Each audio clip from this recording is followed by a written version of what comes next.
What's up, world? It's your boy, the Beerded Brother, and welcome to another episode of the Beerded Tastings, where I speak with Black Nashvillians and see what they're brewing in the city, from advocacy to products. So make sure you grab your favorite beer, crack it open, tune in.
What's up, world? It's your boy, the Bearded Brother, and tonight I am with Trae and Jay of Music City Vintage. How you fellas doing?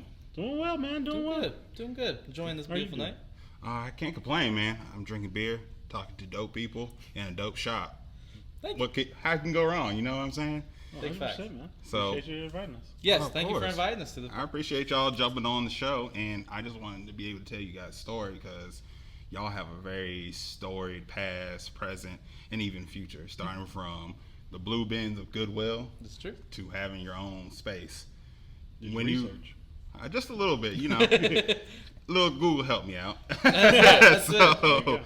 But going from digging in those blue bins, was this even your vision, and what was that moment you're like, oh shit, this is something I can do?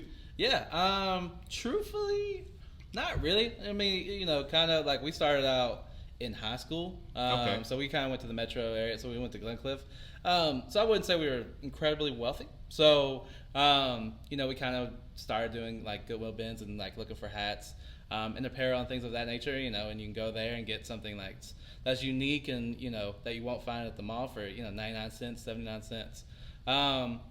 So truthfully, it kind of just started off as like collecting, right? You wanted to stick out, kind of have something different, right. And also just kind of build a collection. I think at our heart, like we are collectors.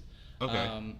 So truthfully, it's just one of those things that we just kind of grew, and eventually we just got way too much and had to do something with it. Do something with it, and that's dope. You guys are collectors, because I'm a collector of beer, and I kind of want to jump into this first beer. It's by East Nashville Beer Works. It's called a Sipper.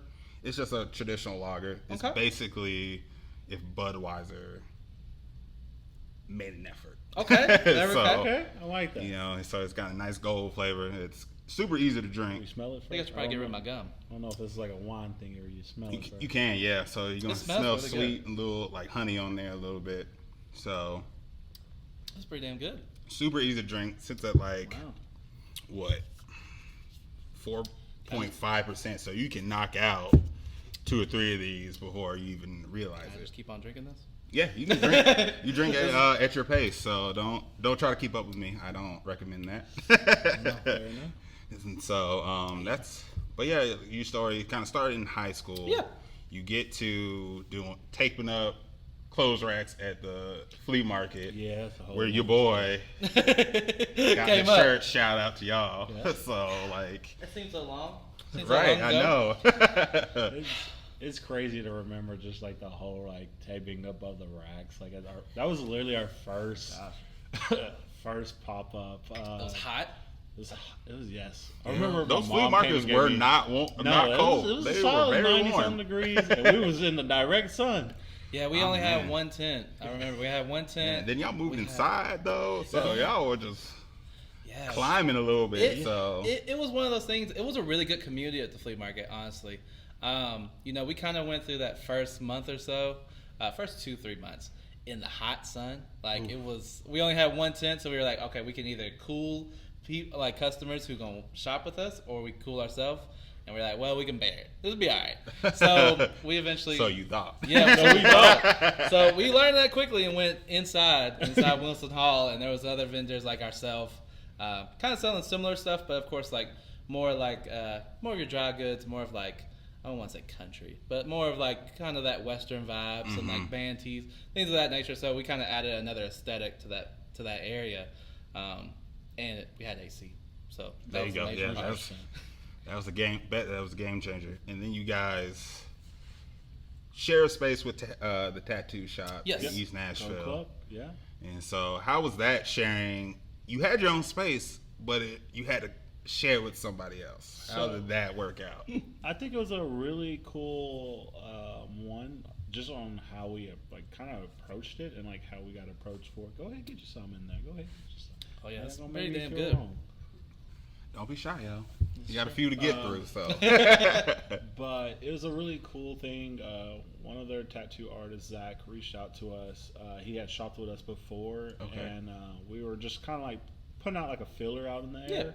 Just like, hey, where would like people like to see it? And he just happened to see it, and he was like, hey, man, we got this space in the tattoo shop. You guys be possibly interested? Kind of come by and check it out.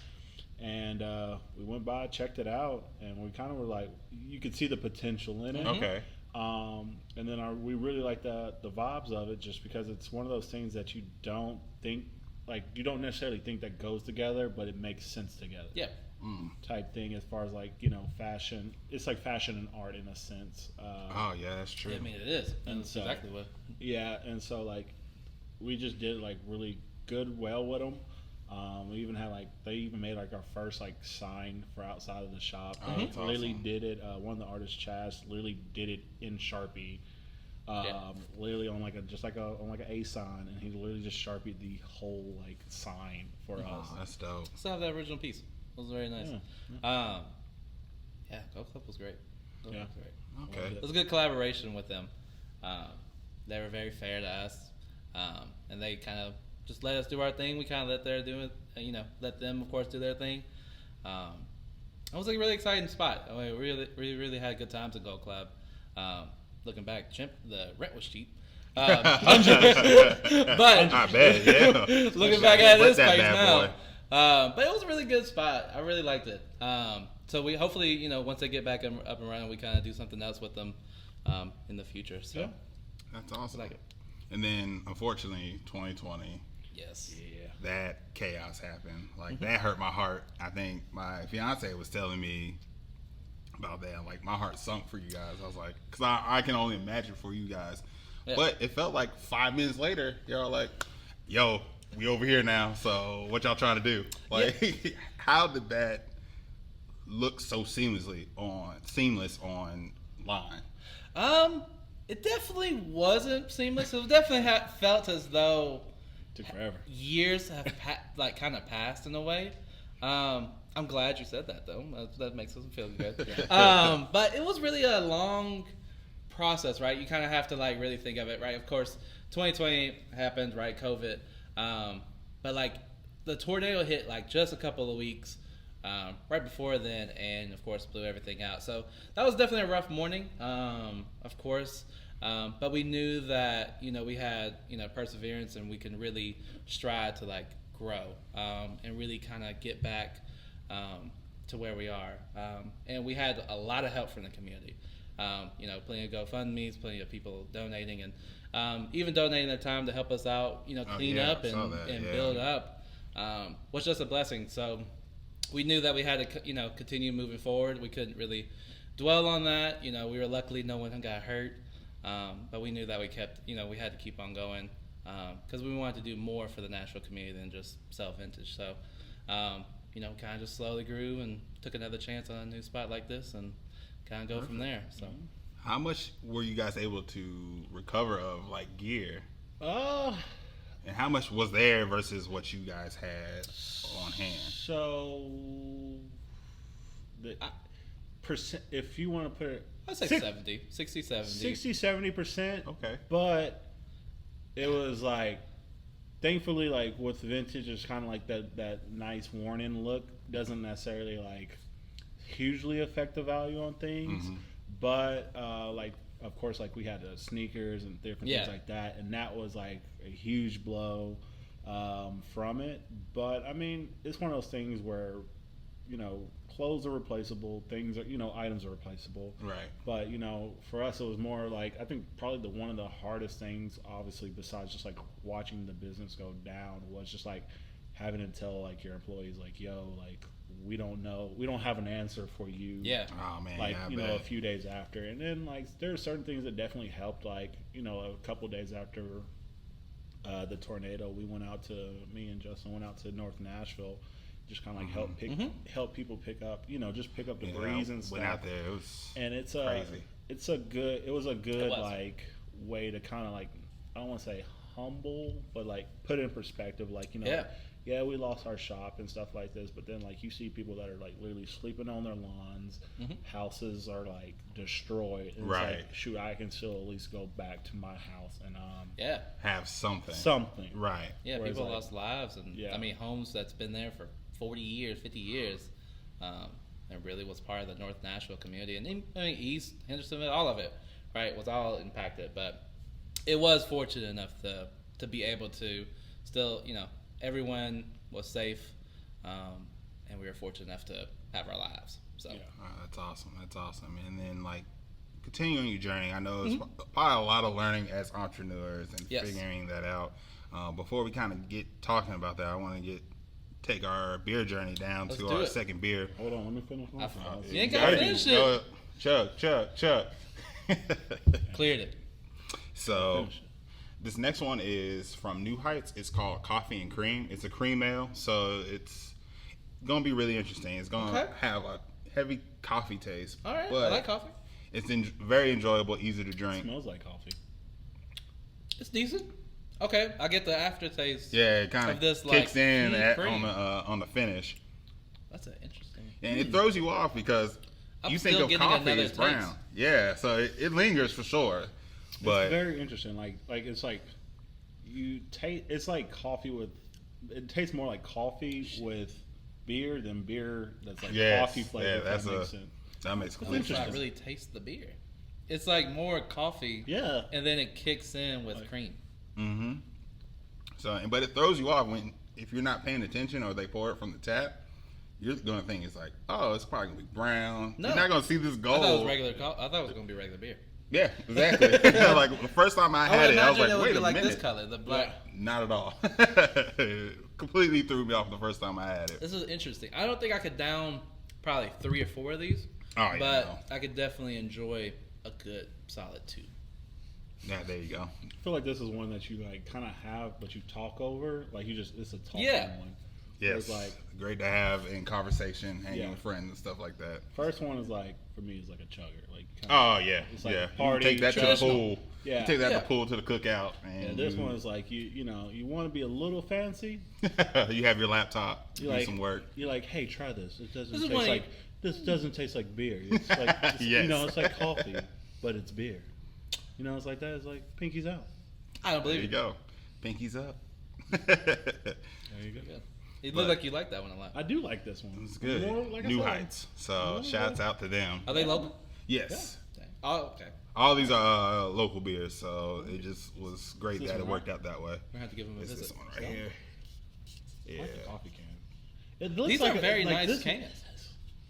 This looks like it's like a coffee. Oh, I've seen like that if you logo. told me that Yeah, this was just It's- like you see it on the highway. That big mural. There- Yes. It's right over there. Where- That's the brewery. Never mind. There's a strip joint right there. We won't talk about that. Or won't we? There we go. This is adults, so There we go. But now you know what what's we the do in name our of free it, time. Justin? Since you know. Oh, it's Larry's. Big Larry. We got Tesco Tuesday coming up.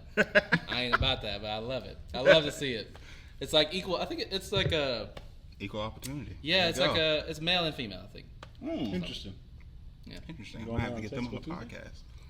I think I'm gonna pass on it, but I definitely think it'll be a sold out crowd 100%. for sure. That's awesome. That's awesome. And then kind of go into you guys' product.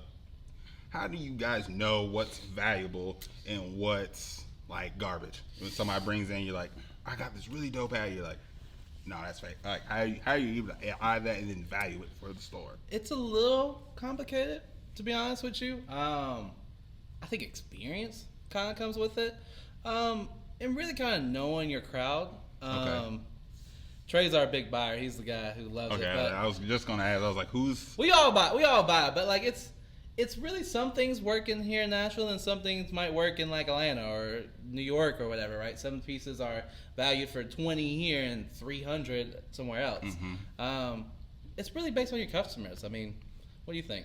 I think 100%. Like definitely that, and I think like it's always for us. It's about keeping an open mind because it's easy to say we just want to sell vintage clothing. We just want to sell 1980 to 1999, but then there's so many things that you like exit out that are so related to like whether it's like early 2000s or just like certain eras just kind of blended together. So like, you know, when you think about clothing from like late 90s to like early 2000s, like just like that baggy era, even like, you know what I mean? It's just like, it's all kind of like, as much as people don't want to say like hip hop and all that was like connected from the 90s and stuff, it still has that connection to stuff. Yeah. So it's about being open, and then it's always about like listening to what your customers say, like, hey, you know, we like this, or I'm looking for, you know, some people are like, I may be looking for an Iceman tee. I remember in high school I couldn't wear it because it got banned and different things like that.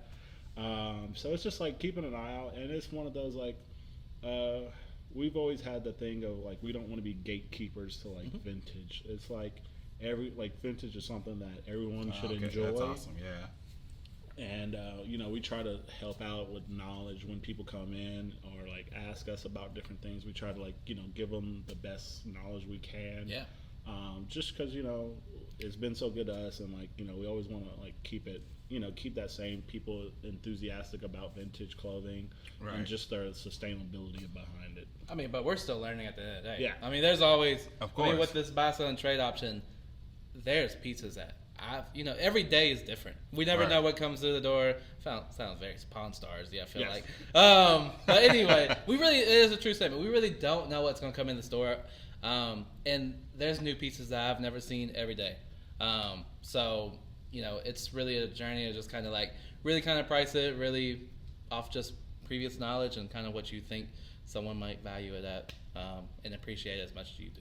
So. Okay, and it's interesting you say like gatekeeping. So like when people, how do you value trades with people and try to make it fair for you guys and the customer? If they bring in, like I brought this back in, like how do you gauge and make sure it's a fair trade as possible? Make sure you don't offend nobody. Right. It's a hard line because there's sometimes there's like pieces where it's like some people have emotional attachment to pieces. True. And then like as much as we enjoy like clothing and stuff, the business side of it makes it more like we do have to look at certain things as commodities and look at it from a business perspective. So like, you know, there's times where people may feel our offers are low, and it's one of those like, you know, we're having to look at it from a business perspective, even though like there's times where I'll see a t-shirt or a hat or something, and I'm like, yo, I need this, but it's like from the business perspective it doesn't necessarily make sense. So that's kind of the line that we try to do, and we try to be fair and we try to be flexible. Of course, we always offer more store credit than we do cash, but it just also depends on like our market as well, because like you said, like certain people's markets, they can sell, you know, their clientele, they can sell something for 3 times what we can sell it for. So but it doesn't make sense for us to buy it for that 3 times, you know, half of the 3 times amount, just because it's not our market. And so like our philosophy is, you know, we want to be in that same thing of like, instead of maybe going to the mall, we get the people to come here, and then now they're shopping sustainable. Now they're shopping local, even if they don't necessarily like know it. And we try to keep so much of our business like dealings locally, whether it's just like how we buy our bags or how we do things. So it's all about keeping local, sustainable as well. I honestly forgot what the question was. I ain't gonna lie. Well, yeah, I mean the trade value. I mean, it's just you really want to make sure you're giving a respectful deal. Sometimes, of course, you just can't come to a deal. You just can't really come to a close, and that's okay. You can shake hands and be friends at the end of the day. So it's just really, you want to value the customer, and especially the people who continue to bring stuff and continue to sell to us, because 90% of our stuff comes from people bringing it in. So we wouldn't be Muesli Vintage without our local clientele. Of course, so yeah, we want to make sure definitely. that we're very fair and we can come to a good deal, so they can feel comfortable to come back and sell to us for sure. Gotcha. So, like, what is probably one of your biggest regrets of? What is something you saw, you knew you wanted, and you didn't buy it, and then it sold for crazy from a local shop? You're like, I was right there. So, what's the saying go? It's like, there's nothing you regret more than that vintage piece you didn't buy. Said by somebody. That's it. Somebody was. So, as of recent, there's probably plenty of stuff that I've regretted. Recently, I remember this Tyson Holyfield leather jacket, like genuine leather, and like this was only like a couple months ago, so it was starting to get hot. I was kind of thinking, well, winter's about to pass. It's cold. It's not about to be cold. So I passed on that, and I believe it was one of those exclusive.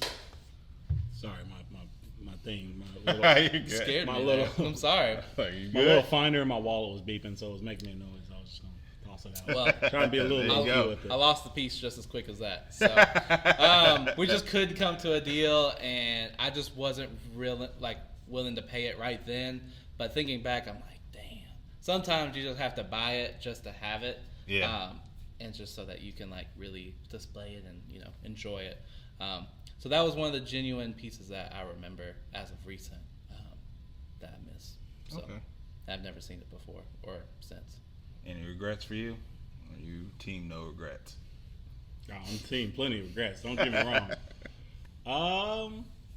That's a recent. I'm trying to think there. Sure. Even the past. Yeah, it was like, it doesn't have to be recent. It could have been like when you first started out. I just remember that was my recent one. Man, I think I remember the worst from looking back on the best deal that I probably ever came across the table for me that I passed on, because obviously we sell sneakers. A guy came in, he had 2 pairs of Green Lobsters with the special box and 3 pairs of Trophy Room 5s. At this time, they were the 5 was $450, $500, and the Green Lobsters were maybe $300 each. And the guy was just like, "Y'all want $1,500?" I ran the numbers, and it made more sense that a fair number of slightly above market was $1,300, just depending on where you were looking at. Mm-hmm. And I was just like, this is my number. I can't do it. Can't do it. And then 2 weeks later, those Trophy Room 5s were $1,000 each. Jesus. And I was just, I don't recall, what color are those? they're the Oilers colorway. They're kind of similar yes. to an Oilers colorway. I don't know if I've It was seen that. I remember seeing they're those around. super light blue. yeah, Kind of like the Hyper Royal. yeah. I do remember that. It was I don't think I've seen those in person. I get you. I saw them once. That's the only time I ever saw them in person. And I passed them. I probably will never see it again. 100%. Oh man, that's Peace. Peace. That's hard. Peace and love. peace and love and happiness, baby. But yeah, I kind of want to go to this next one. I know talking about you guys' I've regrets, enjoyed it, you probably woke up still feeling that. So I just wanted to introduce this next beer. It's a Mimosa inspired beer. It's with tangerine and sea salt from Southern Grist. Okay. Right here. It's called Mosa. Mosa. So Pretty simple. Pretty easy. So, that. and it's a fun thing. I haven't had this beer before, so we're tasting this for the first time I like together as a trio. I like it. So, All right. Southern Grist. there we go. Another local spot. Putting glasses for once, pause. Yes. Here we Bring it go. in. Cheers. Cheers. Cheers. Like it. I like it. You gotta lay it on the wood, make it good. It smells good. Mm-hmm. Definitely. This is bottoms up on this one. Oh, yeah. Ooh, that's sea salt. Oh, there you go. It tastes like sea salt and juice. That's Yes, down it's made with a tangerine puree and Yeah. sea salt. That's So, it definitely gives you... a delicious one. That's Mimosa Sunday right there. This reminds me of a sour mix with a cider. Yes. And probably a fun thing you do, you probably throw a little splash of champagne or like Prosecco in there. Oh, it does taste like champagne. That's great. So you can get those bubbles up and just a little extra fun for your Sunday fun day or whatever day fun day. So every day is fun. This is great day right here. Exactly what I'm saying. So it's definitely sweet. It was really good. Crisp. I could definitely drink a smooth 5. Yeah, easy. 10, maybe 10. Easy. That sounds alcoholic, though. I don't want to. Hey, that's what Southern Grits will do to you. Yeah. I was telling y'all off camera. I was like, come on, y'all. I'm not like, gonna lie to you. It's smooth. Like, It's pretty nice. This is smooth. I don't think I've had this as a beer. I think so far this is my favorite one. There you go. I like the coffee one a lot. I do really like the coffee a lot. First one was a little standard, like you said. It's like Budweiser with a little bit of effort. Yes. So it definitely gives me that traditional vibe. I like the coffee one. It's very pleasing. Like I said, it's like a 1-2 done. Now the third one, I can drink it at a boat. That's how it gets you. On the Here, outside. That's how Southern Grits everywhere. get you, right there. It's pretty good. I feel like if you go wake up in the morning on like 7 a.m. and be like, I need a beer. This is You it. go with the. Well, I feel like. And no one would call you alcoholic. No, I feel like the coffee one is like that. Mm-hmm. This one. You go brunch This one with is the like friends. one you kind of drink throughout the day. Like you pour it. All right. I have my coffee one. I can start it. I'm gonna give him an hour. All right, I'm gonna drink this I can one. sit at a brunch, French toast. Oh, this Yeah, is it. no, 100%. Go right with that, like a peach syrup or something like that. Making maple bacon. See, you're doing Brown something right sugar. there. So we're getting brunch after this, right? I think that's a great I think idea. that's what we're saying. I think it's a good idea. And so, Be real alcoholic and just sip nothingness. so Glass. That's pretty damn good. how do you guys Can I get a refill? be? Oh yeah, go ahead. Go Yeah, ahead and get the rest please of that. do. Like I said, do not be shy. And so, like I see you want guys some? have a lot No, of I'm good on that. a lot of product here. Yes, sir. And how do you not keep 90% of this to yourself? How do you stop your hoarding? So Because I couldn't do this. I'll keep everything. I'll let Trae start. I have my one piece right now, but I'll let Trae start. While I drink this. I guess it's philosophy. So when you talk about like, I guess there's different types of collectors. I'm more of like a moving collector. So like, I'll collect something. Like I have my hardcore collections. Like this is the stuff that's like Like your Eagle stuff. Eagle stuff, like wing corduroy collection, stuff like that. Like OG Nike, certain things like that. And then I have like kind of like the rotating stuff where it's just like I just think it's cool. Okay. So it's like I may like do it and then like I may collect that for a little bit at like video game tees or stuff like that. Where I just like them or I remember them, and then like 95% of the stuff I can't fit. So it's just kind of like I'll look at it one day and I'm like, you know what? I'd rather this. Someone's gonna want this. Someone's gonna want this. I'll bring it back to the shop, and that's pretty much how I do not keep stuff. There you go. I am completely opposite. I was like, okay, here we go. I will have that mentality of I'll eventually lose 50 pounds. So I'll eventually one day this One of will these happen. days, I'm gonna do it. I'm gonna do it. But I mean, for sure, I'm a collector at heart of many things. But truthfully, it's just kind of one of those things where it's like, you know, I don't want to take value out of the store, right, and like things of that nature, and want people to really appreciate it. So I've become a little bit more selective with it. Okay. Now I still like the stuff. I still want to get it. But I've just kind of grown to be more of like, you know, let other individuals, you know, do it and like appreciate it for what it is, and things of that nature. So it's just kind of one of those things. Now there's this Janet Jackson here that I keep on saying, so where's this at? We just got it yesterday. Really good deal. So I might have to take it home. There you go. But I'm excited for it. So, but I don't know. It is kind of difficult for sure. But at the end of the day, we are a business, and you know we want to make sure that, especially our local community, can enjoy it for the pieces they are, and we're not really just hoarding it. Thank you for watching part 1 of the Beerded Tastings.